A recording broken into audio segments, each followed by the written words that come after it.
Good morning, everyone. Thank you for joining us this Saturday morning with the series of talks that was organized by the United States Spiritist Federation every Saturday at 11 a.m. Eastern Time. And today we're going to have our special guest, MARCIA Trajano from Georgia, from Atlanta. And she's going to be talking about meaningful conversation with your emotional self. But before we bring Marcia to talk to us, we are going to have, as usual, our initial prayer to prepare this moment that we will start by closing our eyes so that we can concentrate.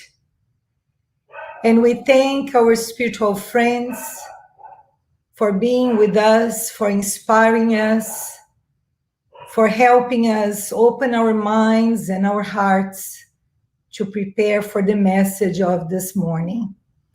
We ask them for the inspiration to our friend and guest, Marcia Trajano, that she can bring to us the messages that she prepared with love and with the spirituality beside her.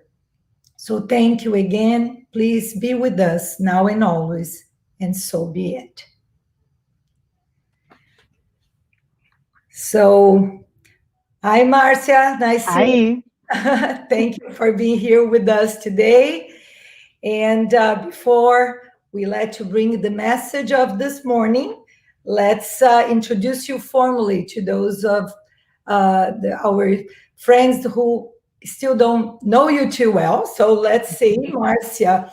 Marcia Trajano is one of the founders of the Christian Spiritist community of Atlanta and a board member of the U.S. Spiritist Federation. Yes, we work together very closely. Very nice. She's been a Spiritist more than 20 years and has been giving talks and leading Spiritist study groups in English and in Portuguese. With a master's degree in management of technology and a project management professional certification, Marcia currently works as a project manager. So remember, everyone, before Marcia starts, to be prepared for questions and answers right after. So make sure to send yours throughout the talk. Thank you. And now it's you, Marcia. Thank you. Thank you, Tanya, so much. So when I was asked to do this Spiritist talk, I just couldn't believe it. You see, I have embarked in this, what I call, wonderful journey of learning about myself through the facilitation of study groups on inner transformation 22 years ago. It was only recently that I came to fully understand how emotions play a critical part in knowing myself and be better able to grow emotionally, mentally, and spiritually. I read Joanna de Angelis, but I had never really met the truth of her teachings until I was asked to facilitate a study of her book, Existential Conflicts. The discussions each week were like pearls of knowledge and self-awareness that has motivated me to further read and lead discussions in English on this subject.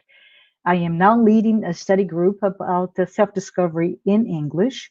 And because Joanna de Angelis discusses the teachings of Allan Kardec through a psychological lens, it invites you to confront yourself and grow. Marlon Reikdal, considered one of the world's experts of Joanna de Angelis and Allan Kardec, gifted us with his book in Portuguese, Cultivating Emotions. This talk has been inspired by Kardec, Joanna, and Marlon. I am so grateful for all the teachings and Tanya and the United Spiritist Federation for the opportunity to talk about this journey. So, in this book, and as you can see with the Portuguese title, Cultivating Our Emotions, which Marlon wrote 5 years ago, 2015, it shows a path to our inner transformation and stimulates us, all of us, to identify, to understand, and to deal with our emotions in a more creative and conscious way. The premise of the book is that if we do nothing, right? Our um, default ways is to either repress or control those emotions. And Marlon, in this book, he teaches us the art of cultivating those emotions. So one may pause and ask, why? What for? Right? So emotional intelligence is the ability to recognize and name our own emotions and those of other people. It is, in fact, so important that it is now taught in schools and businesses. But despite how important emotion intelligence is, most of us are really not clear of what is an emotion. It is quite generally hard to talk about emotions, to go deep inside yourself, to pinpoint what are you feeling, right? We can think about some rather recognizable moments and the emotions that we have felt. So let's pretend perhaps this morning all of us can relate to a certain worry as an emotion about the email that we sent to a family member about some difficult news. What about the excitement that we feel right now about the plans we have for the holiday weekend? Or how the entire world felt the fear of this new unknown virus just earlier this year. The reality is that in our day to day, we don't really pay attention to our emotional self. Yet, in our lives, the knowledge of emotion is an extremely important commodity. If we reflect upon our material lives, our day to day, our ordinary lives, our emotions are used constantly, exploited by politicians in their election campaigns, or carefully manipulated by algorithm crafted by companies that range from, say, Facebook to Amazon, Google, etc., to influence our lives and our purchasing decisions.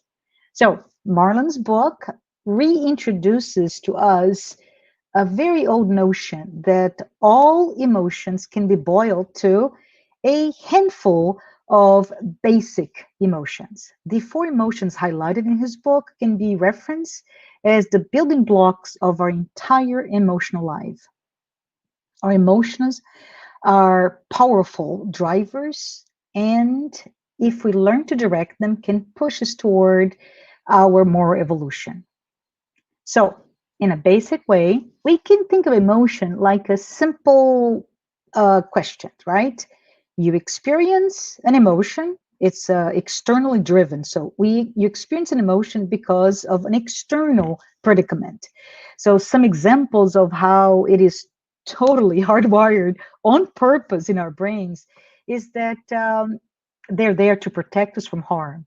So let's say, oh, we're hiking and unexpectedly we come face to face with a bear. Oh, what happens to us? Our pupils quickly dilate, our heart pumps really fast, we are frightened. We run very fast. The problem with this basic depiction of emotion is that it doesn't entirely capture what an emotion is. It does not provide a whole picture. On one hand, it is important to recognize the reactive physiological nature of our emotions, but on the other hand, it's not the only reason we feel the way we do at any given moment. As we think about having meaningful conversations with our emotional self, I would like here today to propose that we may feel emotions more intensely just because we are stopping to think or talk about it. And in fact, recent development in cognitive science has shown us that emotions are not simple reflexes, like I said before, but immensely complex. They are like these elastic systems that respond both to our biology that we inherited, but also this culture that we live in now. As cognitive phenomena, they are shaped by our bodies and by our thoughts. So, what comprise our thoughts? Our concepts, our language, our philosophies, our religion. As I mentioned earlier, Joanna D'Angeli, psychological interpretations of the teachings of Allan Kardec have had an enormous impact on me. Let's just spend a few minutes reviewing some ideas that Kardec brought to us about this topic. In Genesis chapter 18, item 8, we find a reference there that humanity has arrived at a period of transformation. It must rise within the hierarchy of worlds. This reference found in the last chapter of Genesis, which was published in 1868, can also be found and further explained in the book Planetary Transition by Manuel Filomeno de Miranda. The idea is that we are transitioning from a world of trials and expiations, but we are not going to become pure spirits, not yet. Our desire, and it's inbred in all of us, to move forward, to accelerate, right, is only need to be decelerated, because we need to focus on our inner transformation.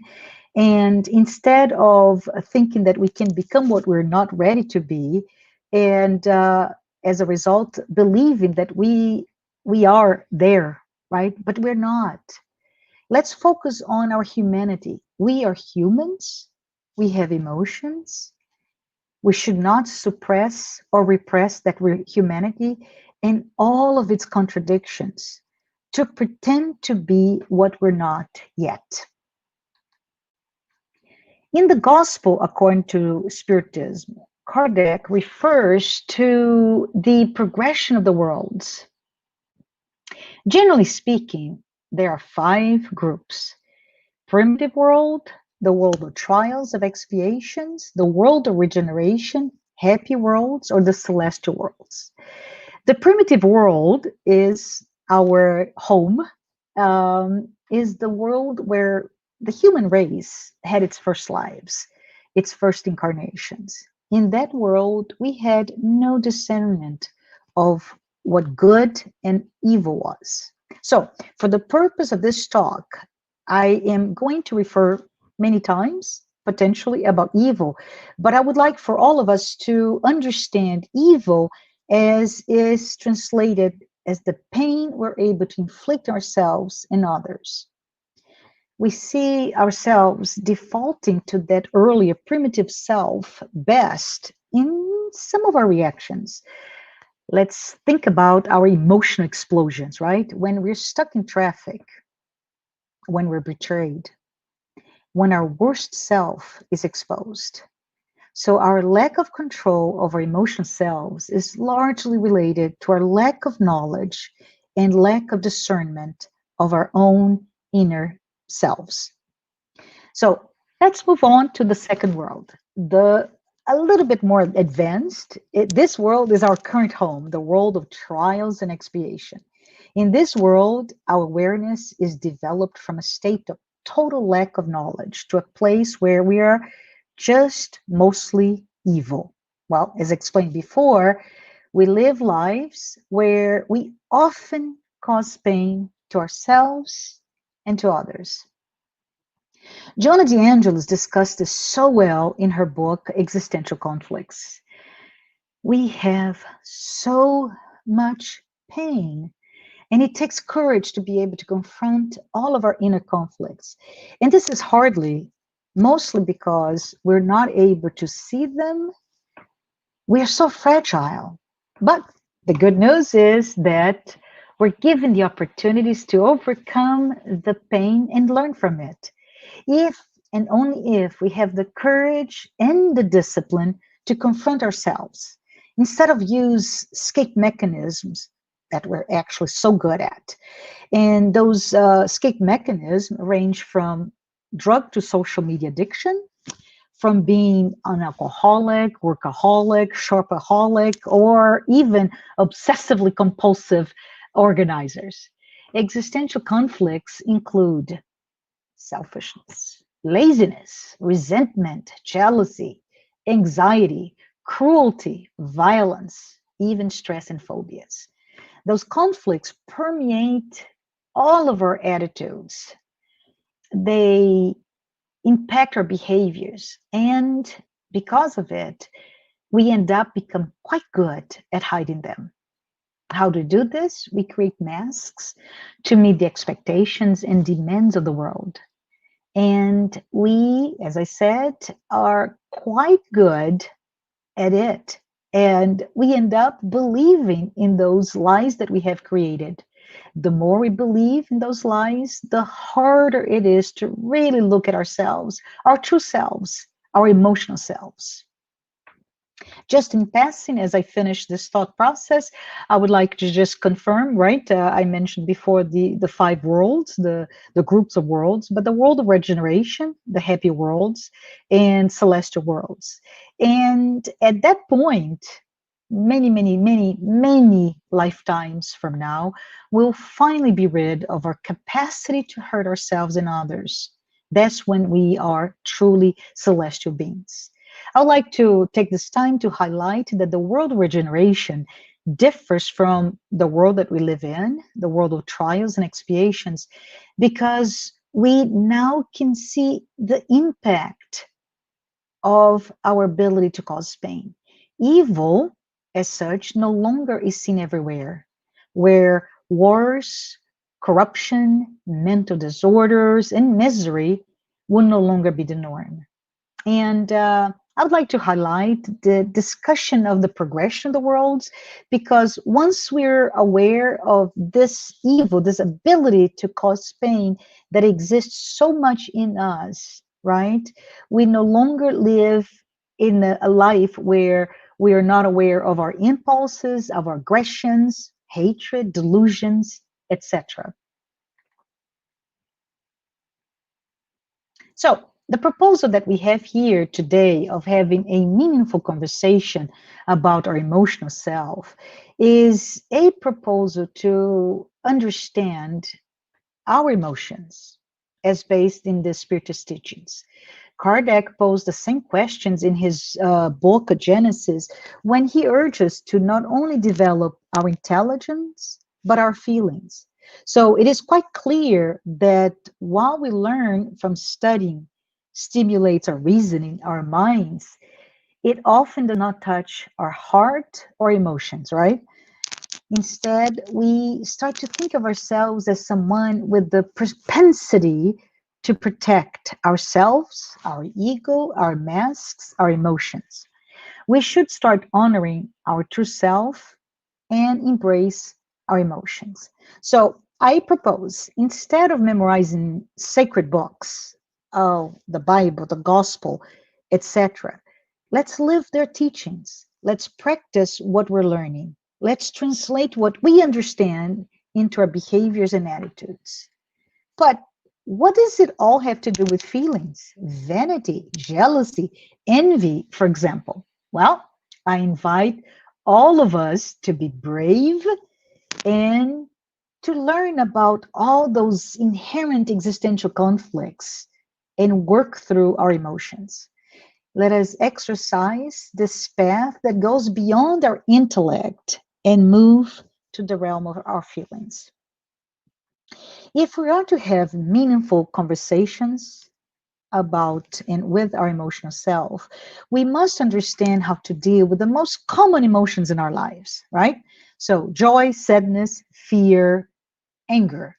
These emotions are part of our daily lives every day, regardless of who we are, regardless of our gender, age, nationality, level of education, religion. The reality is that we all live those emotion lives, but we either ignore or because we don't know how, we can control them. So I would like to bring a different reference, and you may frown upon me, but it's really interesting because within the Disney Pixar's environment, the movie Inside Out gives us this whimsical portrayal of our own minds, right? It invites all the viewers to take a moment and look inside themselves. It's interesting because the founding member and the faculty director of the magazine called Science-Based Insights for Meaningful Life, Keltner, served as a consultant on the film. And the fundamental messages about emotions are very consistent in that movie with what we're talking about here, as well as with scientific research. And somehow it just is a beautiful opportunity to open another door to conversations to a demographic group that ranges from very young to quite old. So the first message is happiness is not about joy. Joy, of course, is the main name of the character, but our pursuit for happiness drives all of our behaviors, right? So, in the moment, quite a pivotal moment in the film, the main character allows herself to feel sadness in addition to fear and anger, right? So, the idea was that she wanted to run away from home. But as a result, in this movie, she decides not to go through with her plan. And because of it, then she reunites with her family and gives her a deeper sense of happiness and contentment in the comfort she gets from her parents, even though her emotions are mixed and she's sad and she's afraid. So, what is the message of this? It's that those of us who are open to experience what is called emo diversity, right? So a diversity of emotions, which means we are open to feel in touch, connect with our emotions, positive and negative, have better mental health. That's it. So let us look at it and think about it. Let's mindfully embrace instead of suppress our emotions, especially the emotions that our social communities frown upon. And some examples of those repressed emotions include, let's say, anger, sadness, and fear. Anger, perhaps when we have bursts of anger, don't know how to manage it, and we can actually become aggressive or even violent, right? Or sadness, where there's so many of us worldwide, almost as a pandemic in that area, are depressed. And we are very sadly witnessing this tragic result with the increasing number of suicide globally. And finally, fear, where anxiety I see in its omnipresent stage, panic attacks, obsessive compulsive disorders, phobias, and all sorts of anxiety disorders highlight the issue of how we don't know how to deal with our fears. And finally, the fourth emotion that the book highlights, which is joy, right? Even then, it can have some negative impact when we don't know how to manage our lifelong pursuit of happiness, when we seek joy in areas that are very superficial, that may lead to only sensorial experience and the pleasures that we seek, we may indeed find ourselves with many compulsions, right? We already talked about some, but alcohol, sex, exhibitionism, unbridled search for power, lives built on an artificial opportunity looking for joy. So, one mechanism that we can use is simply put to be able to recognize our emotions and learn to cognitively reappraise them in each situation. In other words, be able to reinterpret what this means and to shift our emotional response. The other mechanism, which Marlon explains so well in his book, is instead of avoiding or denying our emotions, we should simply accept as a very important part of our lives. So, mindfully embracing an emotion just means that rather than getting caught up in the drama of an emotional reaction, a mindful person is now able to be kind with himself or herself and observe the emotion without judging it. This type of behavior allows us to create a space to look at our root cause of how and why we're emoting to any given situation. Choose a health response, a healthy response, and open a way to self-discovery, self-awareness, a way to see who we truly are without our masks. So, in conclusion, all the problem of our lives and our society result from an emotional life that is not healthy. So, Tanya, I spoke too fast. Do you want to take it from here and ask some questions about the subject?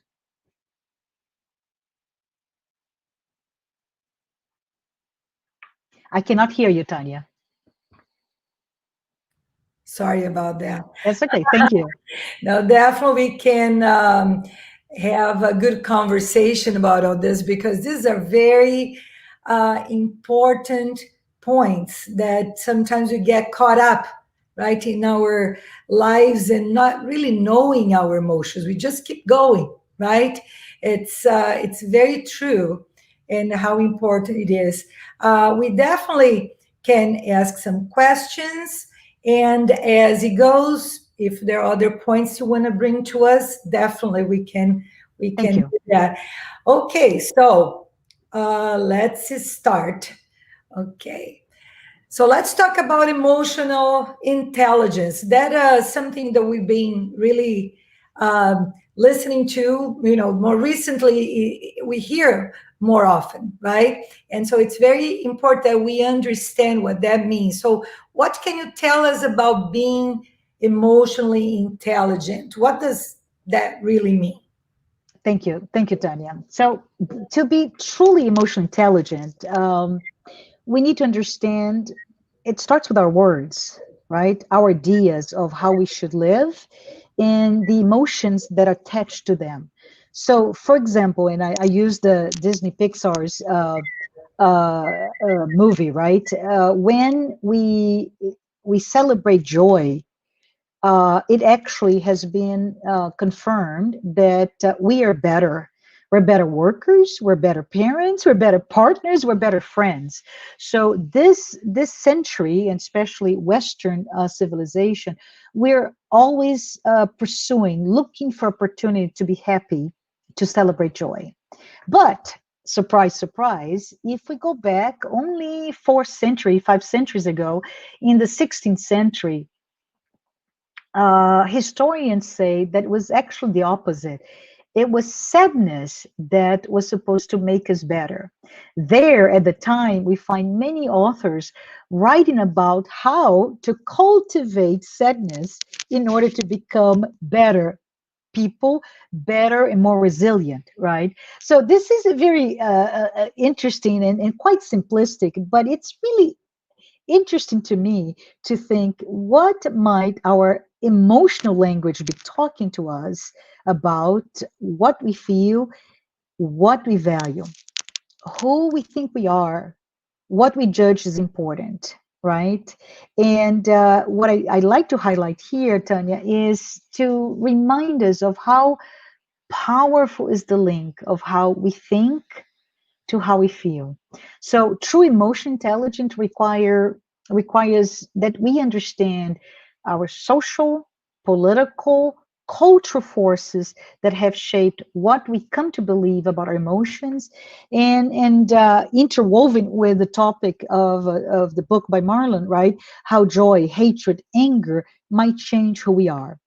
So, what I say here is that we should be able to measure our emotions, right? And to do that, we need to learn about ourselves. We need to really learn to listen, to understand what is important to us, what is important to others, what are assumptions that we have, how to create this platform, this emotionally intelligent platform to really be able to truly speak and learn about ourselves. And it is a real challenge because we feel that a lot of us don't deal well with feelings, right? Or at least try to put on the side and not really uh, taking that into account. It's kind of keep living life and without really knowing what we feel, what we really have in our minds, and confuse things. It's almost like feeling weak if you treat about feelings instead of just doing whatever you're supposed to do in your material life, right? It's Yes. much easier Hmm. sometimes just to block, to get distracted that way, right? Anyway, so let's see one more. It feels that we are taught and being angry is wrong, that we should be grateful, so sadness should be suppressed because we have so many blessings. Are there wrong emotions and feelings? No. So this is very interesting, right? In researching that the history of emotions and understanding that sadness at some point was actually the emotion that everybody strived not so long ago. We see that there are no bad emotions. In fact, the idea that we ourselves judge what is right, what is wrong, that's what leads us to create those masks, right?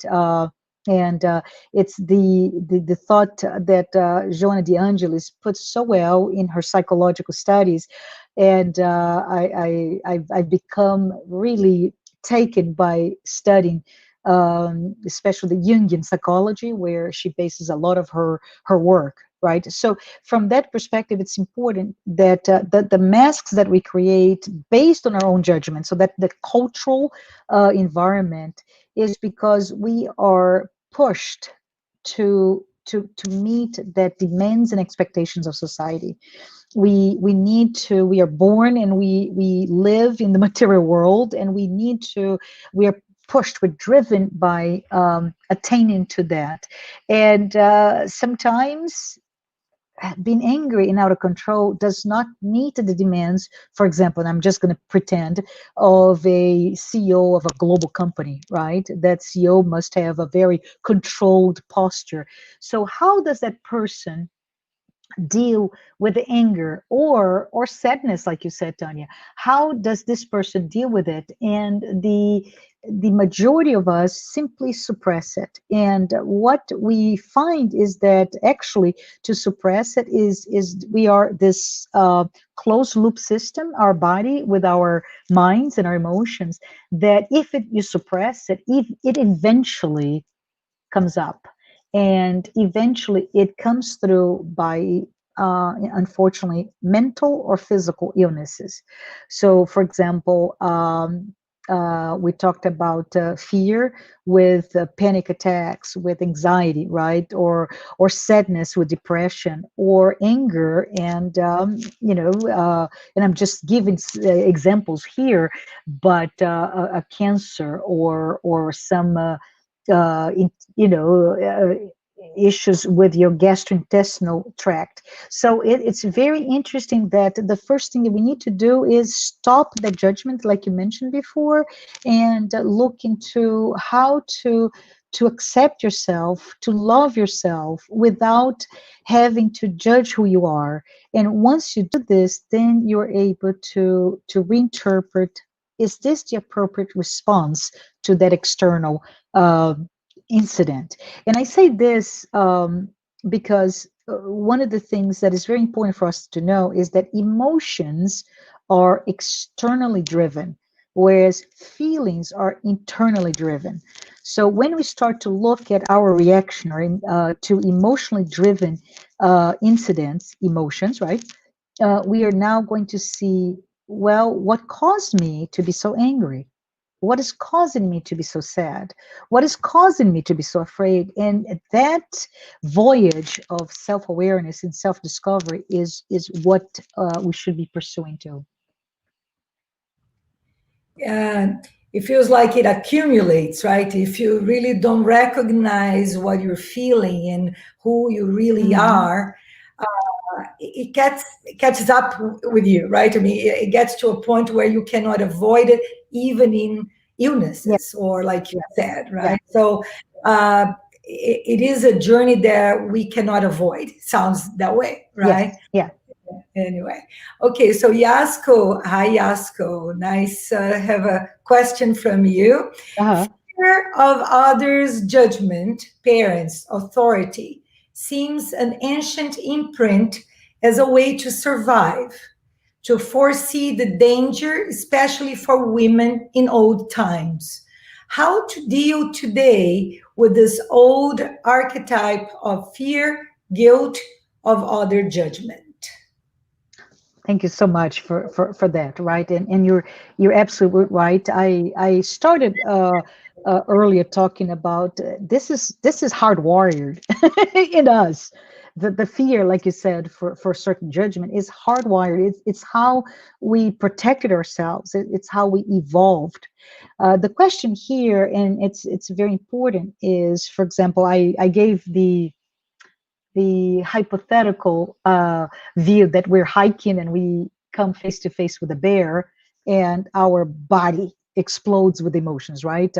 Adrenaline and the pupils dilate and our heart goes faster, etc., etc. What I see here is the importance of us understanding when we know ourselves and we confront our emotions is to then pause, to reinterpret why is this, first of all, is this emotion really relevant, right? Is this something, like you said, is an archetype that we've learned and it's imprinted in ourselves? And how can we evolve from it? Because we have evolved spiritually, our society has evolved, our humanity has evolved, our planet has evolved, and it's important to understand that maybe those fears are no longer based in reality.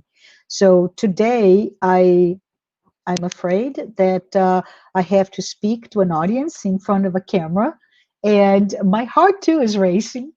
And I think to myself, Marcia, breathe. I'm not going to die, right? The worst case scenario is that I speak so fast that I compress an hour's worth of discussion into 30 minutes. It happened, but nothing is going to happen to me.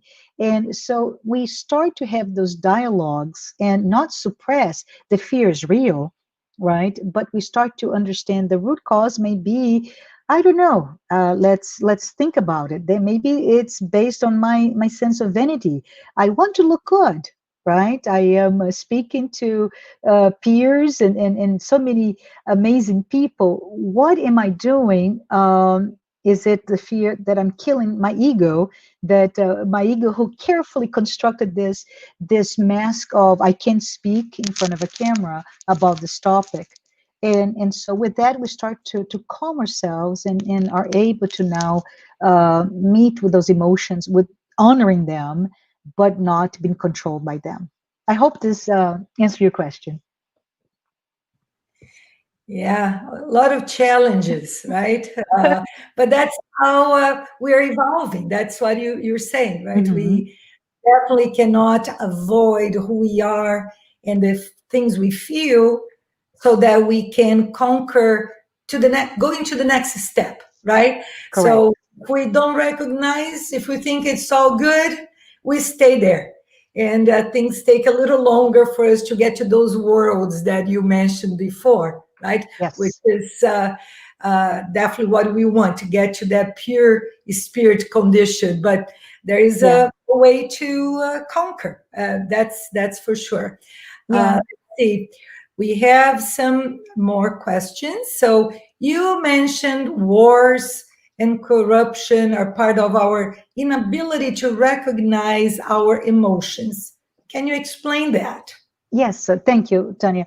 So when I mentioned wars and corruption, oh, drugs and misery, right? I was talking about the world that we live in. So this is the context, a very good one. So thank you, Tanya, for us to understand why do I say that the world that we live in, this world of trials and expiation, uh, it's dominant evil, right? So I further explained evil as the capacity to hurt ourselves and hurt others. Why do I say that? If we think of ourselves, we are not evil. I hope no one who's listening to this is an evil person. But the fact is, if we put that aside, right? We've had I don't know, good families. We're living lives of love and learning, etc., etc. We're here today. We could be elsewhere at this morning, this beautiful morning, but we look for that predominance of evil by looking at how many instances of wars we live through today, and terrorism and corruption and drugs. And they all are related, Tanya, to this one source, which is those four basic emotions. So when we see war, it is directly related with my own, and it's in each and one of us, my own inability to deal with my basic emotions, right? We cannot deal with war as a race, as humanity, if we're not able to control, to confront, to control, and manage the anger that we experience every day. And this anger is so real. It can be somebody who said something that did not match what you're expecting, the carefully branded you that you put out in the world. I'm talking about your masks, right? Or you are in traffic. It just it may just simply be that I am running late and I'm trying to move, and there's an X in front of me, and I'm just angry, and I get really outbursts of anger just by driving a car. Another type of basic emotion, Tanya, is uh, fear and depression, right? And which tells us that we cannot really be ready to deal about suicide prevention, for example, if we don't know how to deal with sadness within ourselves in our daily lives. So, societally, all of those ills result from the same issue. We don't know how to deal with our emotional selves. And that's the purpose of this talk today, is to open our hearts, open our minds to really start to look at ourselves with love, with respect, and to open to the ability to confront our emotional lives. Yeah. And it's so easy for us to move into blaming others, blaming the society. Everybody else needs to change and be better and to accommodate our own needs or what we Correct. think we need. Correct? Yeah. It's so the moment that we decide really that we are the ones in charge of our own happiness, like you were talking before, in a spiritual way, because sometimes people confuse happiness with getting things, right? Oh, I'll be Hmm. very happy when I have that car. I'll be very happy. Well, it's Correct. so confusing, right? Do you want to tell us a little bit about this confusion? This is me asking you, right? Hmm. About Hmm. this confusion of emotions versus those needs that they're not really needs. It's what we make it up. Yeah. Yeah. And I would say, I would reframe your question, Tanya, with the notion that, and I mentioned earlier, that our society right now really focuses on happiness, right? We all, there's this common inherent thread to all of us. Two things, actually. One is that we all have a problem that leads us to being pain. But the other one is that we all want to be happy. And many times we confuse happiness with joy, right? To enjoy is often confused with this euphoria. Some examples. Oh, I don't know. You mentioned some material examples, but then so many others. For example, Tanya, when we talk about for Brazilians, right? If some people spend their whole year waiting for Carnival because it's an explosion of joy and euphoria, or going to a concert, right? So it's still an experience, but it's an artificial induced experience of joy. It has to be made true.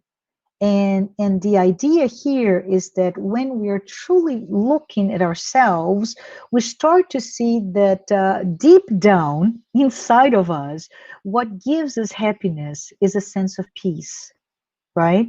It's a sense of balance and understanding all of the things that you truly are. So one of the things that's very interesting when you start talking about ego and self and conscious and unconscious, right? In the psychological series by Joanna DeAngelis,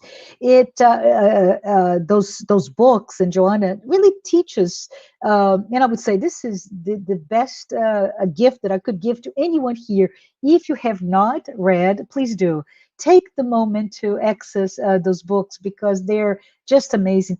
But when we start talking about this natural half of our lives, right, our natural desire to be successful, and unfortunately, success is interpreted as I am what society tells me is successful person. So my beautiful car, my beautiful house, I don't know, my beautiful career, my beautiful family, right? We want to be the best of the best. That's what we learn, and it's okay to want that. The problem is when we become entrapped by owning or experiencing things are the only two drivers for you to be happy. Did I answer the question, Tanya?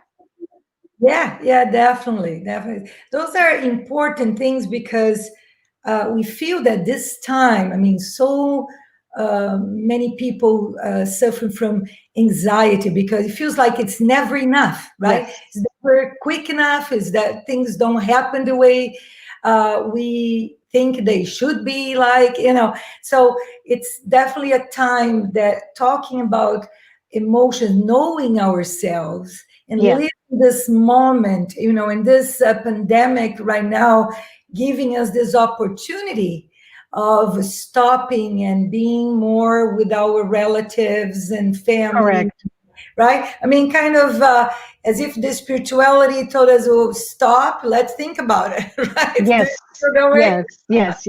yes, indeed, Tanya. So, Before you give your next question, I would say that, and it's just funny. So forgive me for my uh, digression here, but as COVID is quote unquote plaguing the world with a new virus, which led to tremendous impact, right? Consequences of social isolation, which is the economy based on production and acquisition and consumption of those products. It doesn't work anymore.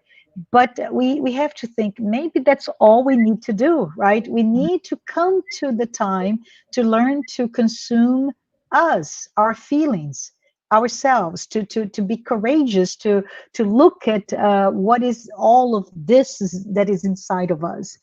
So very well put. I digress because I was thinking in terms of during Y2K 20 years ago, where the world looked at the potential crisis as the end of the world. Today, too, many are thinking this is the end of the world, everybody's going to die. But for spiritists, it's a time for thinking this is the great time. It's the looking at it from a positive lens. This is the time to journey, go inside of our own selves and learn a little bit more and learn how to love ourselves, right? yeah, hopefully it's the end of the world as we know it and getting better, right? Let's Correct, absolutely. Ye- Yes. So Glaucio is with us. Hi, Glaucio, and he has a question. How can both recognize our shortcomings and still love ourselves? We do. Yeah, How we reconcile, right, those yeah. situations? Yeah, so Glaucia, I would like to take a journey, my own journey, right? In when so many years ago, when I began teaching about inner transformation, and it was a world that was revealed to me to have the courage to look at myself. right?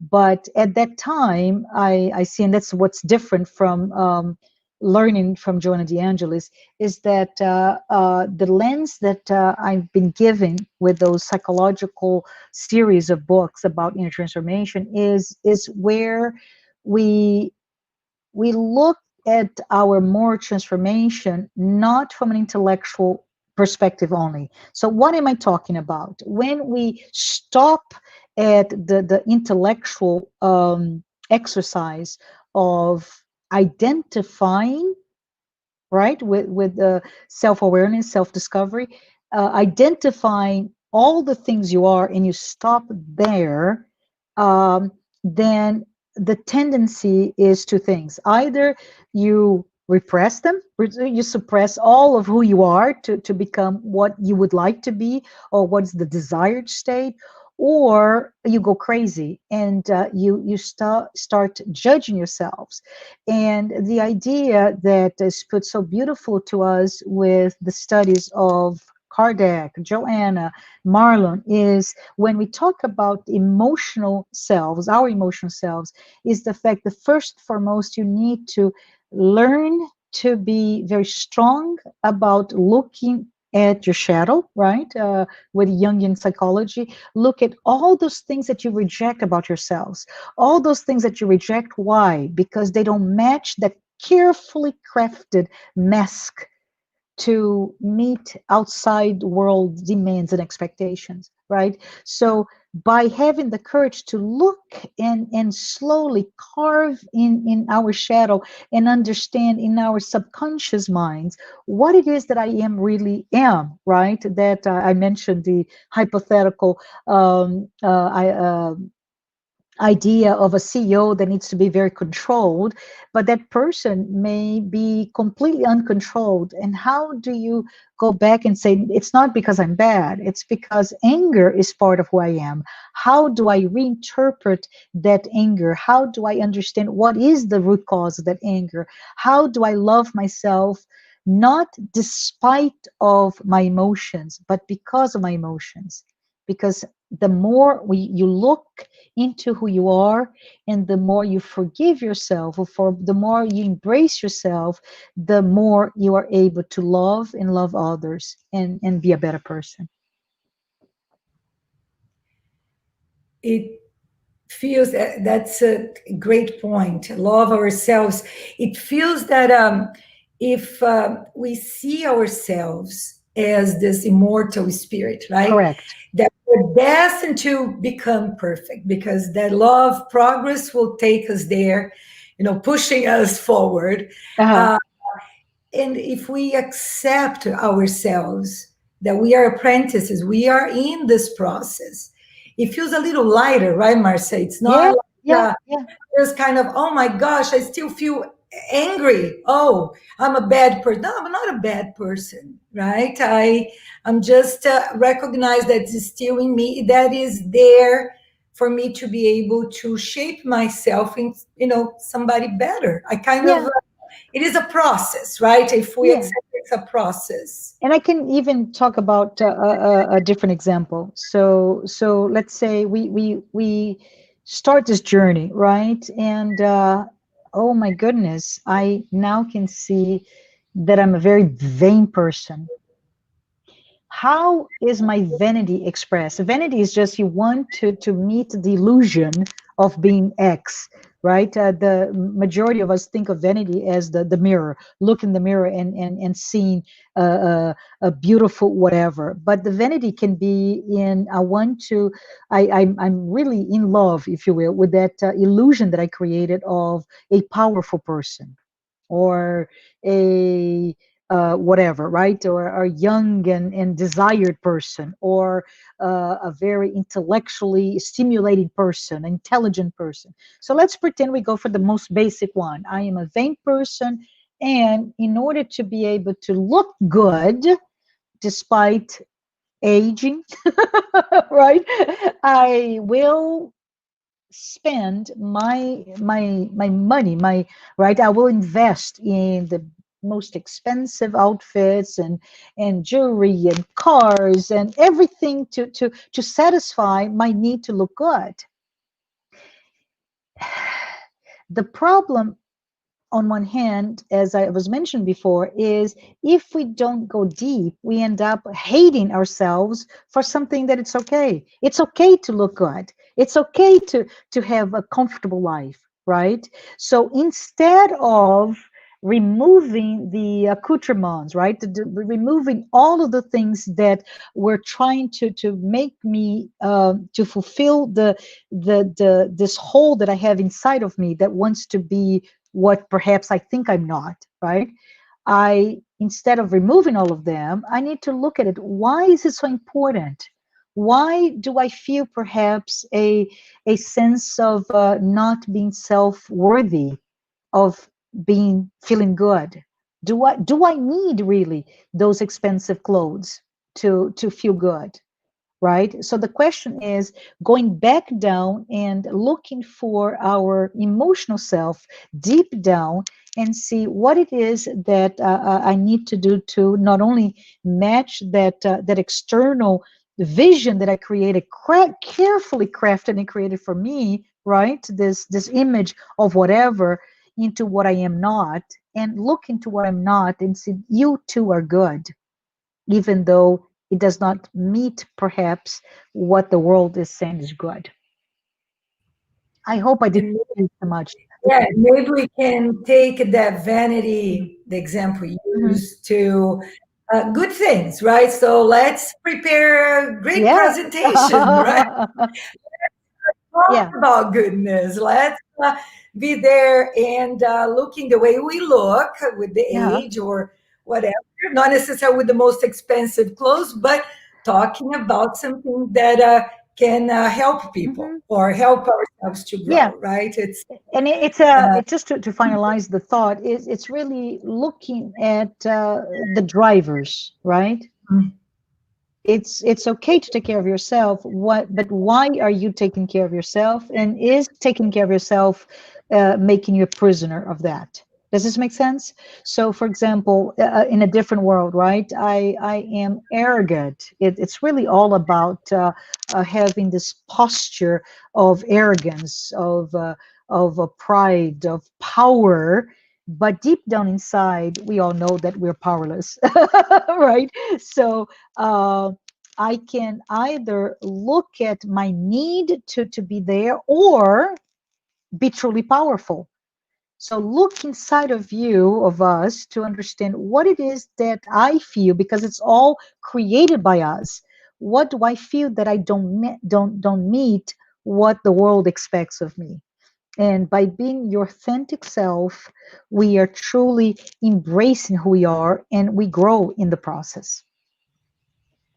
well, it feels to me that this is really the basis of what we learn so much in Spiritism about inner Sure. transformation, right? Yes.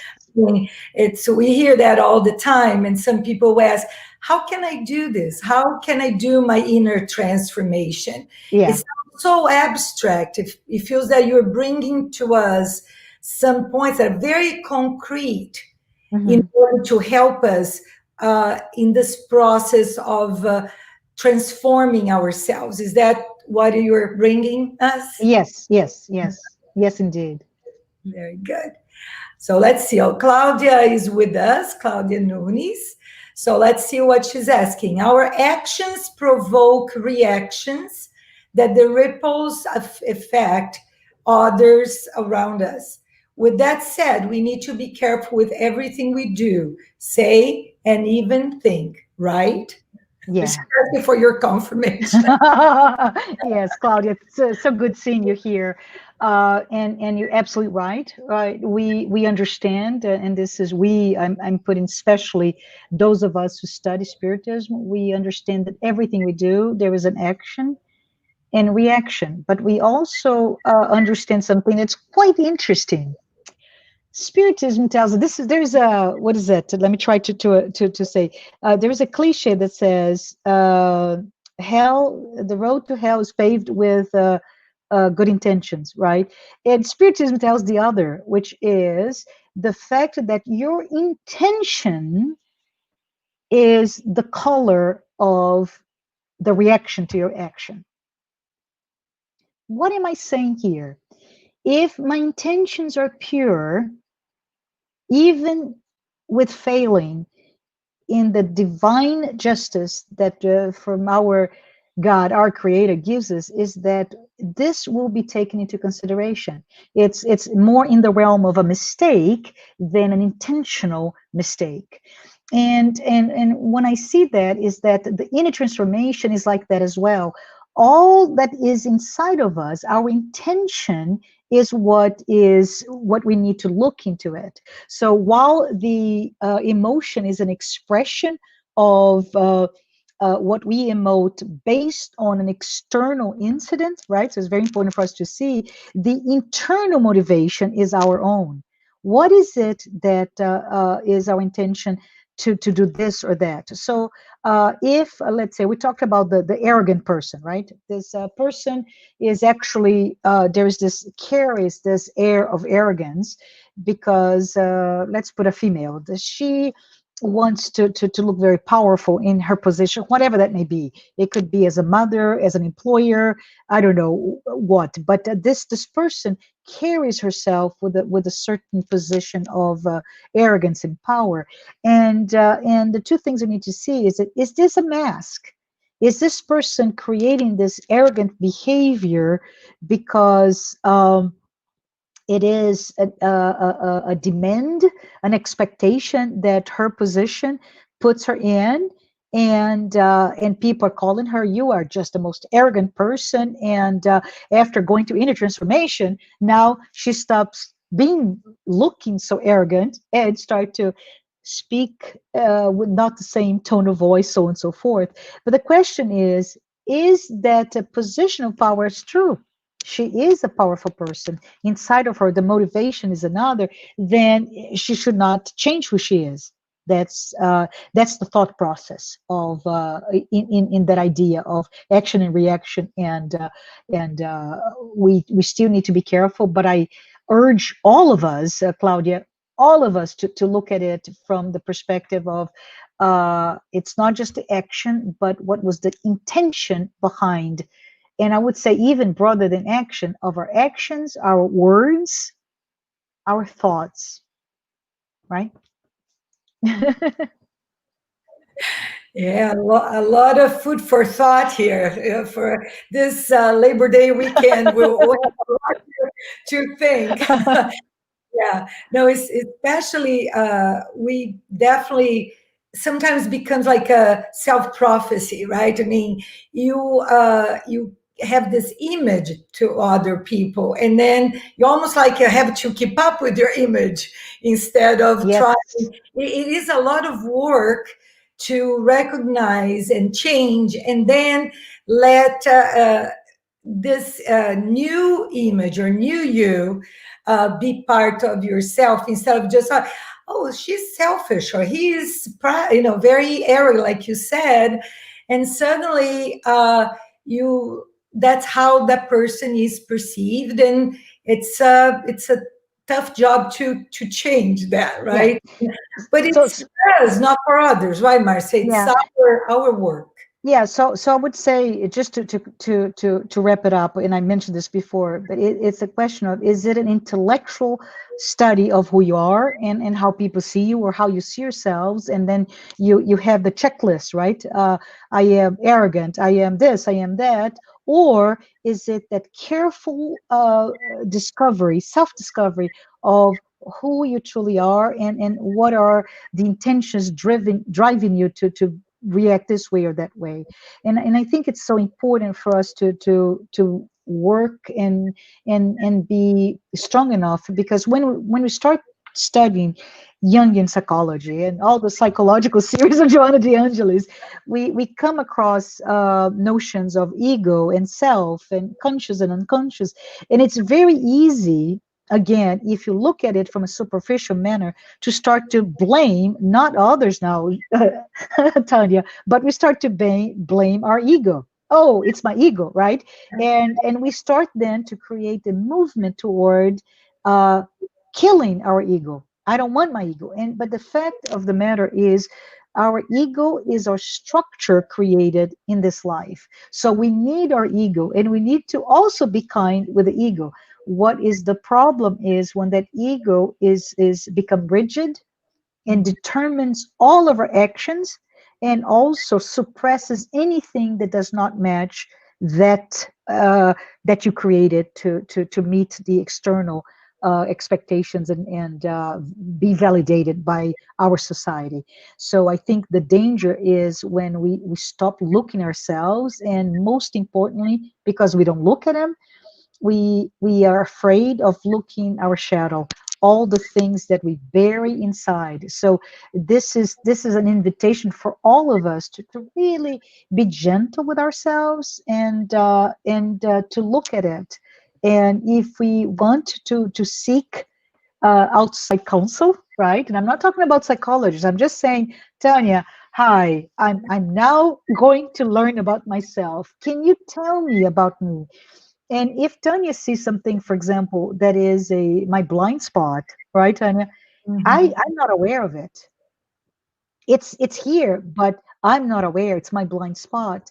So Tanya can be very cruel to me, and she can say, you're arrogant, you're vain, what else, Tanya, you are this and you're that. Or she can take that moment with great respect and say, thank you for the opportunity, let's look at it. I believe, let's say, that there's arrogance in your actions when you try to do this. It's because there's a pride element to that. Let's work on it, let's explore it together. So you are moving away from your 25%, let's say, of your awareness of yourself, and it's not 25, it's much less, right? Your consciousness is very small in relation to what you are unconscious of. So let's open up, because the more we become conscious, the more we're able to embrace ourselves, our true selves. Yeah. Well, that's when those who don't like us too much, sometimes they are very helpful, right? Because they will definitely bring those qualities of ours that are not necessarily real good qualities. But Yeah. and sometimes we get upset, right? Because Mm. of course we don't want to somebody tells us Yeah. things that we don't like about us, but Yes. um, it's a good friend is the one that will also bring to us, like you said, some points that we can uh, do better, that we Yeah. can improve, or at least, for us to get to know that we have that issue to work, right? Nobody can tell us what to do, but at least we are aware, like you said. Yeah. And you mentioned about our consciousness and unconscious, but and also, I mean, all that is there from our spiritual baggage, all that is from several reincarnations, right? If we put that into consideration, then it goes even farther back, right? Yes. Imagine how Yes. many things we don't remember right now about ourselves, and that's another aspect, right, Marcia? Yes, and it's often interesting for us. The visual that comes to my mind is it's very well used in psychology studies, the iceberg, right? Hmm. So, as an iceberg, our conscious is the tip of that iceberg that is floats above water, and our subconscious is this enormous 10, 15 times of who we are. And in reality, as you said, Tanya, it's much more than that, because we carry the experiences from many, many lifetimes. So, from that aspect, when we start talking about conscious and unconscious, it is really interesting to be able to learn or use whatever mechanism to embrace of what we don't know. So another tool, and I did not come prepared to talk about it, but let's pretend from memory, let's go to talk about it. But it's the Johari's window. Johari's window is used a lot actually by HR departments, right? To talk to how an HR should approach a person, etc., etc. But it basically, Tanya, divides ourselves in four quadrants, right? So the first quadrant is what you know and what people know. So it's your conscious, but it's what everybody knows about you, right? The other quadrant is what people know, but you don't. That's what I said, the blind spot. And then we have that area of where you know, but people don't know. And those are your masks. Let's pretend I am an awful mother, right? I am an awful mother. But when I go to school, what mask do I put in front of my teacher?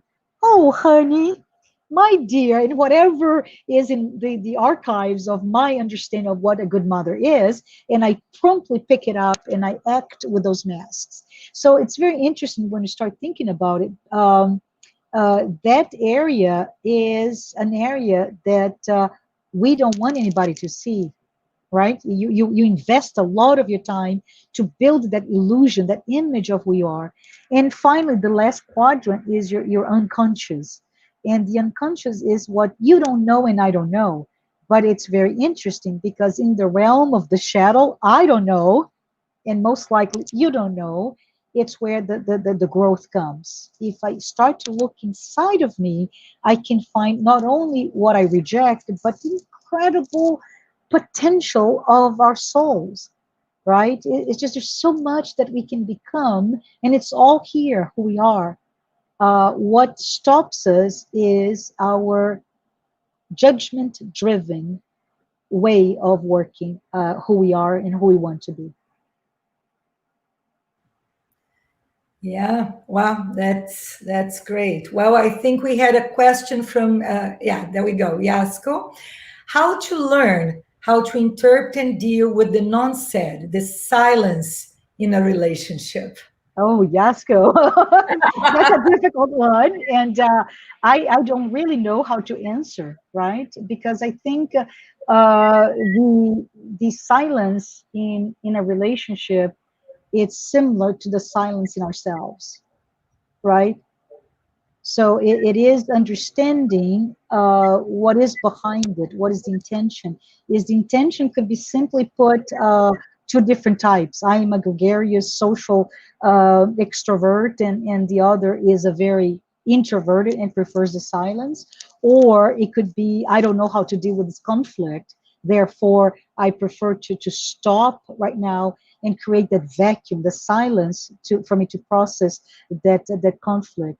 And there are many studies right now about conflict resolution, right? In terms of how do we deal, and this is beautiful, by the way, right? But how conflict is really not a question of the what, but the why. It is the value behind that conflict. So once we start to look into, again, in that in the realm of our emotional truths, if we start to look at what is it that I value, what are my values in this conflict, and recalibrate, then we're able to subside the silence. I hope this addressed a little bit your question, Yasko.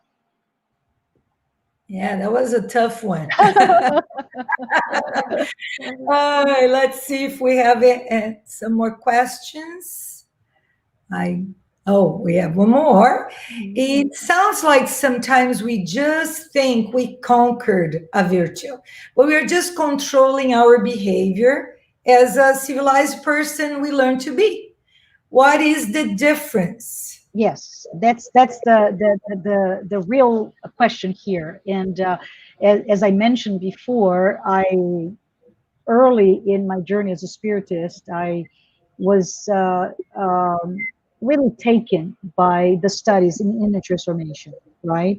And when we start to talk about inner transformation, we take stock of our what we call virtuals, and I like to call it actually our qualities, right? Instead of virtuals, our defects, and I call those our imperfections that we bring in our addictions, our vice, etc., etc. And when we start to be able to see that in when we start to be brave enough to start looking at those qualities and imperfections that we have, right? And it's very good to see and to control, right? But the reality is we need to be very careful with the word control. What is it to control? Is to suppress, or is to understand what it is that is leading me to do this or that. So it all goes back to that idea of intention, that idea of what it is that is underneath all of this. The majority of the time, it comes from two things: our still self-centered nature, and our still urging to be what we're not, which is our pride, right? We with this ego create this creation of our ego to be what we're not, and those two things lead the majority of the pains that we feel in life. When we're able to look at them and understand our drivers, our motivations, and be nice to ourselves, then we're able to reinterpret those and really start to get to the root cause of it all. Yeah, I guess the key is not to pretend to ourselves, right? To Correct. be Yeah. and conquering, really, I mean, with in the pace and the timing that we need. The Yeah. problem is sometimes we get anxious that we want to be that perfect person that we learn we should be or will be one Yeah. day, and we got all messed up. We kind of decided to show, and not even to others, to ourselves. We kind of, like you said, we put a, it's, we're so intelligent to justify everything and put masks and kind of, and then we just postpone this real evolution, Yes. right? Yeah. Yeah. We just kind of keep in this comfort zone, right? Yeah. And A- anyway, And it's I think there's something else, Tanya, if I may. I don't know if we have time, but um, it's important to understand that spiritism, right, gives this direction to become better, right? But the fact is that we have many lives, and our inner transformation will it's a fatal conclusion, right? Our inner transformation will take place through time. To understand, first and foremost, I am not a pure spirit is giving room for us to understand that we have our imperfections, right? And Tanya, it may come as a surprise for us in some certain things, our blind spots, but we have plentiful of room to grow. We are infants in our journey to become the pure spirit one day. So it is important to allow this path in this lifetime, in this incarnation, to understand and keep evolving. So, for example, when I honor my emotions, my jealousy, or my envy, or my pride, whatever is pulsating inside of me, I usually, and this is really hard to say, but I usually imagine that no one outside of me will like or accept me. Right? That's the true about all of this. We want to be loved. We want to be liked. We want to be accepted. But this is the reason why we become so good at what hiding what's inside of us, right? And you may say, but what is really the problem? Why can I not hide my basic emotions, who I am, right? But think about it, and I mentioned this in passing. Let's say, I don't know, we want to control things in ourselves, but like in nature, when we don't respect, when we don't truly honor its nature, it leads to natural disasters, right? So if we keep suppressing all that we are, and it can be, as I said before, envy, pride, jealousy, I don't know. If we keep suppressing them, we will somehow get an outlet for that is burning or boiling inside of us. So we need to start thinking, what is the real cost of denying our own nature? What is the real cost of denying our own emotions, right? And the final thought about it is, well, Marcia, are you telling me that I should just give free rein to my emotions? And the answer, no, it's not. But it's to, instead of when you're angry, start yelling or throwing things, breaking things, is to understand what is the cause of that anger. Why is it so difficult for me to deal with whatever that is giving me this outburst of anger, and to want to destroy everything else because right now I feel destroyed. And that's the gist of it. Well, I think you did what I was going to ask Uh-huh. you, which is your final Uh-huh. thoughts and remarks, and to stay with us. This thought is definitely something that we should take with us from this talk. It was really, really great. Thank you so much, Oh, Marcia. Yeah, it was a pleasure and a very eye opener for all of us on this matter. Uh, and I would like to ask you, mhm. if it's not too much, that if you could now, Dane, unless you have something else you'd like to bring to us, and then bring our final prayer to end our life today. Yeah, yeah. I just wanted to maybe go back, right? I talked about Kardec. I talked about what he said in the Genesis, that we are going through a period of transformation. And I just want to remind all of us that this is 1868. Kardec at that time was already bringing this topic, right? And Kardec was cautioning us about this time of transition. So, spoiler alert, we are transitioning from a world of trials and expiation into the planet of regeneration. So, that means that we're becoming less unaware of the evil that is inside of us, meaning the ability to cause pain to ourselves and to others, into awareness. So this awareness is what this is all about. And he mentioned to us, right? So what I would like to just leave it here is, like Kardec, to invite us to really look at ourselves and to stop living a life of reaction, right? Let us understand that we can indeed adopt a new way of thinking, a new way of being, right? It's while focusing on our education, our intellectual education, but also to take the time to develop our emotional intelligence, right? And I just want to say thank you, Tanya. Thank you, the U.S. Spiritist Federation, for this opportunity. It's been truly an honor for me to be here. I appreciate this time. And I would like to, with very few words, just to say, if we could all connect with all the spirits of light that are here today during this hour and a half, and we ask that they be here with us, sharing those insights, helping us be stronger with our emotional selves.